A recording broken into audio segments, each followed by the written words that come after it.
Sup, everybody? This is Karak with ACG, and as always, it's my continuing mission to bring you reviews that aren't 2 minutes long or filled with any kind of sponsored bullcrap. And I've never really hid the fact that of all the racing styles and games I've played, rally titles are absolutely my favorite. It might be that kid me who likes to go outside in the rain and kick the shit out of mud puddles and make vroom sounds, which I did just yesterday. Or it could be the fact that of all racing types, Rally always looks like it's on the edge of out of control at all times. So here we are with Dirt Rally 2, brother to Dirt Rally, which collectively kicked the shit out of most players for at least the first time that they played it, with a no-holds-barred attitude and a leave-you-behind-if-you-can't-keep-up kind of mentality. Let's see if Dirt Rally 2 has the same chops, shall we? Dirt Rally 2 is made by Codemasters and out February 26th for PC, Xbox, and PS4. Let's see how it did, shall we? As always, if you like the review, maybe subscribe. So here's my review for Dirt Rally 2. Look, ma, no doors, 1001 Steve McQueen moments, and replicating the feel of running moonshine during Prohibition. Graphics art first. So I really do like the graphics in the game, but I do have a couple of issues. Let's discuss the good parts first.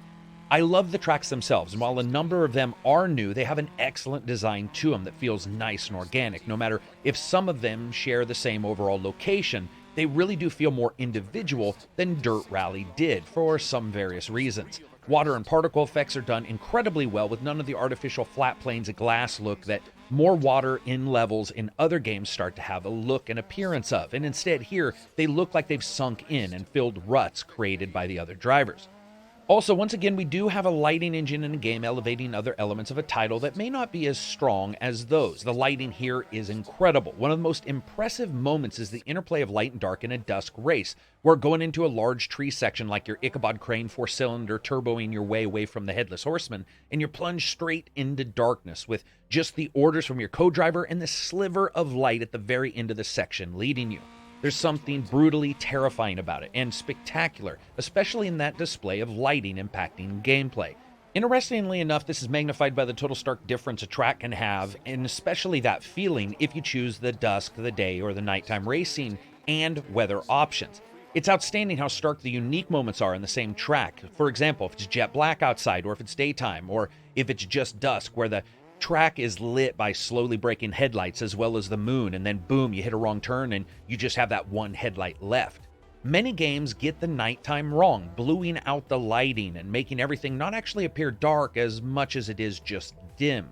Dirt Rally 2 has really none of those issues if you have a properly calibrated display. But probably the most impressive thing about Dirt Rally 2 is the particulate system, the dirt sticking to the sides of the vehicle, the smoke coming from the boiled over innards of radiators pushed far past their cooling ability, or the red dirt of Australia showering up behind your car as you bust through tight turns. It is excellent, has very few of the issues that normal particle systems in games actually have, and it looks better than the actual original game. Now, there are a couple issues with it, including some flickering that goes on with taillights. When you get a bunch of dust behind it, can make those taillights look a little stroby, but overall still quite impressive. All that being said, I do have a couple other issues. First, the sense of speed seems a bit inadequate when it comes to the slower cars, and it's crazy to look down at the speedometer and see you're cruising at 60 to 80 miles per hour, and it looks a bit like half that or a third of that. This is something that really only crops up at times in the third-person view, and not as much so in the others. It's very odd, and it wasn't nearly as much of an issue as it was, I feel, in Dirt Rally itself. Also, the weather.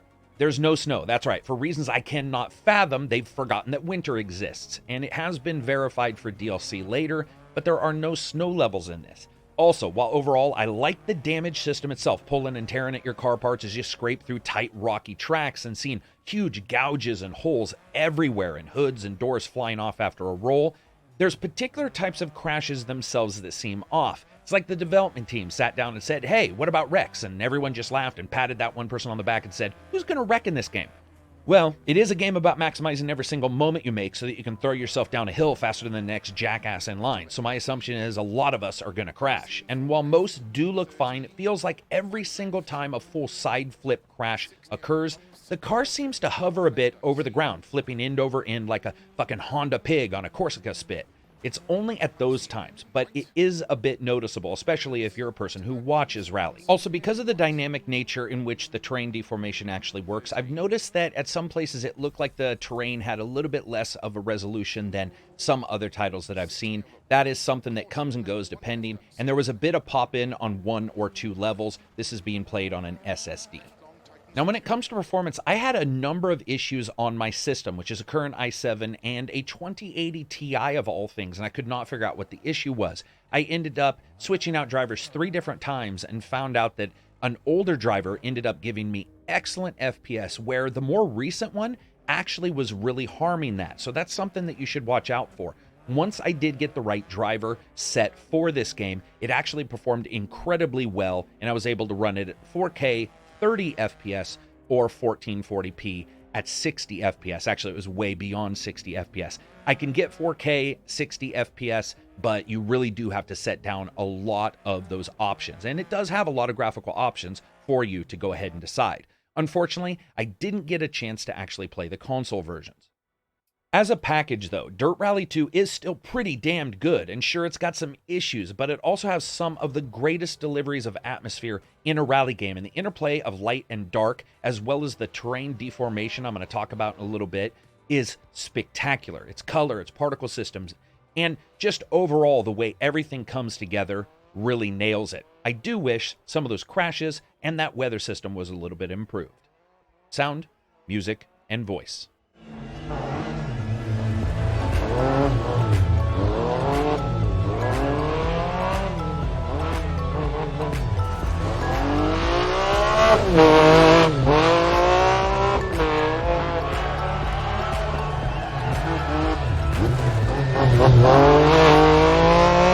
Tightens of a crest. Intersect right of a crest. To keep middle of a crest and flat right 100. Keep left of a jump 50. 6 right, opens of a crest and 50. 5 right.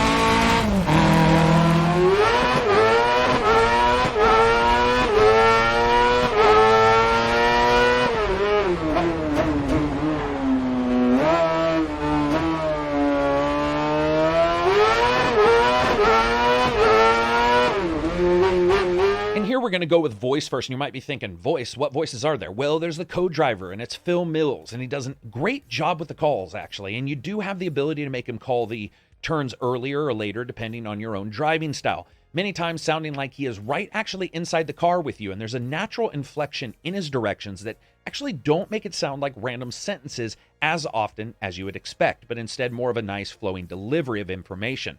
There are a couple times, though, that when you go off the beaten path for just a second, he can become completely confused, and he'd just stop talking for like 30 seconds like some petulant kid who was told to be quiet. It's just a bug. It can probably be patched. It never continued throughout the race, but it was noticeable. Dirt Rally 2's voice, I think, gets it right more times than not, which sounds crazy, but you'd be surprised about how many times a specific turn or a moment in a track is missed in other rally games. And of course, that brings us to sound. Man. So there are few things in the world as cool sounding as a rally car jetting through someone's field and the back 40 sound like it's dirt farting its way towards light speed. The whine of these engines and the cacophony inside the cockpit when you test to see just how far one can fly off a jump is incredibly well done. There's a nice series of options in the audio section, including high and low dynamic range, as well as settings for headphones, surround, and others. And boy, does it work. Each engine sounds excellent, and the changes in the audio envelope reflects very accurately, including the deep crushed rumble when loading up the front tires for a turn. Some of the samples actually sound like you are right in the car itself, and that changes when you start losing car parts to the inevitable bad turns that you're going to make. Lastly, when driving a car that's been through a couple wrecks, the sounds of punctures and car parts dragging does this excellent job of solidifying the environment around you and actually becoming a bit annoying as you drive, which is pretty much exactly what they're supposed to do. And of course, that brings us to music. And I'm not a fan here at all, I just don't like it. Luckily, it rarely plays only in menus and in the various stage selects, but I've never been a fan of this kind of ethereal, almost Walmart-style dressing room music, and it's pretty much everywhere here. It does offer a more refined sonic environment than the typical techno-heavy or so extreme we don't even know how to use the word extreme kind of music that's in other racing titles menus. but it's still a bit too sedate for me. The nice thing is, it really doesn't matter too much because you don't hear it a ton. And of course, that brings us to gameplay and a bit about the story. This is going to be short, but we'll cover story first. There really isn't one. Sure, you can take on the guise of a new racer, working up through the different levels of rally and the career mode, as well as hire new engineers for your team and train them up on skills like the ability to give you less of a penalty if you go off the road, or various improvements to other parts of the racing experience. And I did like that. It's not necessarily incredibly deep, but it's a little mini light role-playing system built in. That's not all Dirt Rally 2 is, though. It's also the championship mode, which is 36 races across the maps and the tracks. It's got time trials. It's got weekly challenges, multiplayer time competitions, and the best is, of course, the custom championships that you can make by adjusting locations, vehicles used, track condition, as well as various times a day. There really is a lot of options here. Now, it doesn't have that create-a-track system Dirt 4 had, but that didn't really end up working out so well for a lot of gamers anyway. It's not replicated here in any kind. You just have the races that the game actually gives you. And as with all racing games, getting better is what matters here. And the first time you blast down a track, the chances of you flying off the edge is almost 100%, especially since the control systems are so robust here, and everything really matters in the control and feel of your car. For example, speaking of control, I have to say bravo to them, because if you don't have the money to buy a steering wheel and set up the gamepad, it's completely playable. In fact, the excellent feedback from the gameplay engine does allow for people with the lower fidelity control systems to actually feel like they can do a good job and actually post some pretty serious times here. I feel that this is a step up from Dirt Rally 1. Also, this has to be one of the best feedback systems for a rally game in the varying front, rear, and all-wheel drive vehicles, weight loading, and reflection I've ever played. It's profound. It's an excellent job. It also works with a large number of steering wheels and has a good number of options for adjustments from force feedback, level down, and so forth. Now, when it comes to force feedback itself, I would say it's about where Dirt Rally 1 was, and it required some fiddling for me to get it sort of just right. I think everybody, especially with all the different steering wheels, has different requirements here. However, at the very least, you have a lot of options for you to dial it in and get it to feel just right for you. Now, regardless of what you use, the one thing the game really lacks is a tutorial. So here it is for people who are just jumping into Rally. Go into the custom championship, pick one track, a level of car, and then just start it. Trust me, that's pretty much all there is to be done here. From that point on, you can then move into the other modes, remembering that Rally is all about being in control while looking out of control. In fact, if you're new to Rally, the best racers may look like the worst, like four-wheeled wrecking balls, almost never going in a straight line, and occasionally proving that the reason deciduous sounds like delicious is because you end up trying to mate with an elm tree by injecting your DNA into its center via some Toyota Celica traveling 400 miles per hour. And the best part of Rally 2 is you can be that. Now, the control with the environmental systems works in synchronization here. For example, the game has over 100 layers of change and degradation available in the track, which is sort of a fancy name for terrain deformation, but it's something that Codemasters has promised was turned up to 11 here. So what that does is creates differing surfaces and their feeling depending on when and what place you are when you're racing on the track. Now, you can also choose tire compounds like soft, medium, and hard that allow for you to subtly adjust the way a car is going to feel on each one of these tracks. And there's a hefty number of options for tuning the vehicle as well, everything from camber to shift RPMs and so forth. But how does it all gel together? I would say it does it very well. There comes a time in everyone's life when they want to take the training wheels off, and Dirt Rally 2 ushers in drivers with a robust difficulty setting that can let folks jump into the title and do well enough that seeing everybody else's times doesn't feel like looking at a speed reading contest compared to your own audiobook times. But I promise you this, if you turn that difficulty tuner up into the higher numbers and those times begin to creep into the scary, you begin to wonder if half the AI cars are driving down the tracks with those bumpers like they use in bowling alleys during kids' night. That's just how good rally drivers are, though. And you get better and you become accustomed to it as well, and you will see your times improve. But there are a couple issues, once again, I do have in the gameplay, and that's the fact that the DLC, or the season expansion, is actually going to include a couple of the tracks that we got in the original game. This is just a tiny bit bothersome. They do have a long set out schedule for what tracks they're going to deliver, but that plus the lack of snow is a bit bothersome. I did not have any problems with the tracks that were in the game, and I certainly love the deformation and the way everything felt and came together, and the sense of speed most of the time was nailed, though there were those issues I spoke about before. But still, a little bit of an issue there that I really wish they would have ended up at least giving us one snow level. And of course, that brings us to fun factor. I don't know about you, but pretty much every single morning I wake up, the first thing I want to do is strap myself into the stripped-down confines of a coffin on wheels that has the ability to go fast enough that you don't age as quickly as the people watching you on the track. Dirt Rally 2 does that. It did it in Dirt Rally 1, but I think it does it a little bit better here, especially with that terrain deformation. It basically means the terrain is chewed up into this unrecognizable miasma of ruts and berms as you fly around an area 20 other racers have called their own, and like the last person at a kissing booth, you're probably going to come down with something. In this case, worse times, if you're not careful. That means whether you're on the controller or the steering wheel, the fight to keep the cars on the road go from somewhat passable to what the hell is happening right now. Especially when you get a lighter car with higher horsepower and you're thunder pounding your way down through a gully into a sharp left corner and half the turn is piled into a spot that makes for very poor racing lines and poor racing times.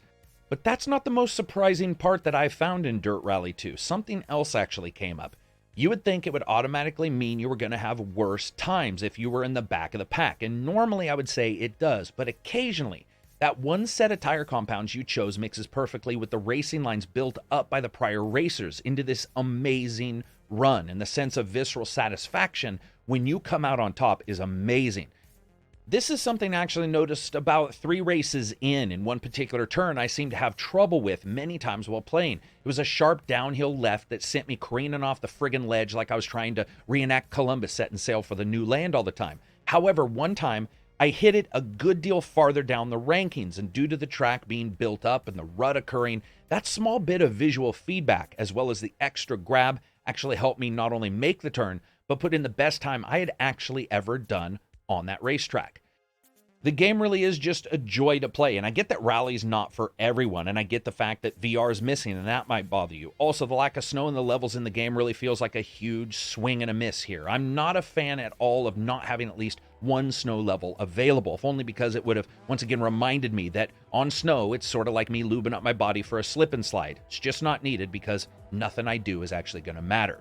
Also, I have to say, I just don't like the DLC pattern. I explained that at the starting of this review. It does bother me a bit, and it certainly does feel like a noticeable omission. And that brings us to the review. Is this a buy, a wait for a sale, a rent, or a never touch? Let's look at it. Well, when it comes down to it, I would say this is a buy, but absolutely know what you're getting into. Know that you're getting into new tracks and not actually some of the same tracks from the original. It's the same number, but they are newer ones. And then you're going to have your DLC give you some of the ones from the prior game, which is a tiny bit bothersome. Additionally, there are some cars in the deluxe version. This is a review of the normal version, and then VR will be added at a later time. I still feel that this is one of the best rally games that really has ever come out. It is incredibly enjoyable, has a ton of support for various options, and that deformation system really is nailing it. There's some issues that I have, but I think when it comes down to it, this is something that if you like rally, it is absolutely worth getting. So anyway, that's it for me. I hope you guys liked the video. If you did, give it a thumbs up. If you didn't, give it a thumbs down. Maybe check out Reddit, Twitter, or Twitch. And of course, you can become a patron on the Patreon website, where it continues to allow me to give you guys these reviews that aren't 2 minutes long or filled with sponsored bullcrap. And as always, I buy a copy of every single game I get for review, even if the developer gives me a code. Peace out, and enjoy the rest of your week.